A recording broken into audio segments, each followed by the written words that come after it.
The question is anyone going to take it? Because people are so worried that when they come back, they won't have a job. Yeah, exactly. We did have a little bit of that color in our story, just talking with different traders and investment bankers who sort of are looking at this with a little bit of a skeptical eye. I'm not sure if that sort of volunteers them for maybe being the first person to take the RIF cuts, one of our job cuts. But I think in general, the bank, Tom Montag, of course, leads the investment bank. And, in the memo, he's really behind this program. He's sort of saying, look, I'm happy to have you tell me, where you're going to take your sabbatical. So he obviously thinks that this is something that people will, in fact, ask the bank to take on.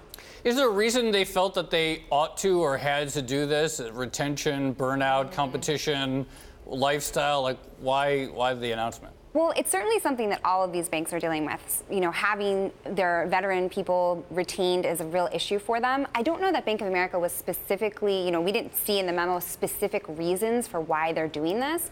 But I think definitely when you look at the numbers in terms of when you're allowed to take it, 10 years plus, these are going to be your veterans that you really want to, keep happy with the 6 weeks that they can take off, once they get to that level. So it's less about perhaps competing with the tech companies for millennial talent, isn't it?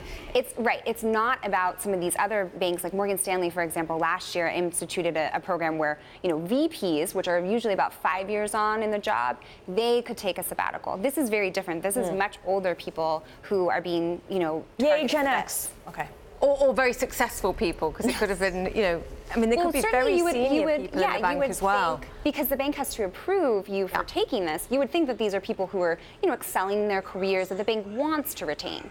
Are any other banks doing this, by the way, or is Bank of America kind of leading the field here? Yeah, as far as we know, this is a new thing, which is why it's so interesting in terms of why they've implemented this. I wonder if we see other banks follow suit here as well in terms of allowing employees to take these, because you lock 4 weeks off your bonus, don't you? You get 11 twelfths of your bonus at the end of the year. So but you get your full base salary. Base salary is paid in full, but it's your bonus that's prorated essentially. So you won't get that piece. There's always a cost, of course. Exactly. So we have to qualify it. Let's just get very quickly from you what happened at Jeffries as well, because it reported earnings, and we always like to look at Jeffries to get a sense of what the big banks might report. What did we learn from investment banking and FICC revenue at Jeffries? Right. All the color right now, all of the eyes are on Jeffries to really understand this, especially at year end when we're at bonus time. So we got the color there, looked at the investment banking side versus the trading side. Over time, Jeffries has really been reshaping itself, going away from the trading house to really more of an investment bank, and we saw that again. So investment banking fees did incredibly well. They set a record $1.8 billion for fiscal 17, and then trading, didn't do as well. It was $1.4 billion for the year.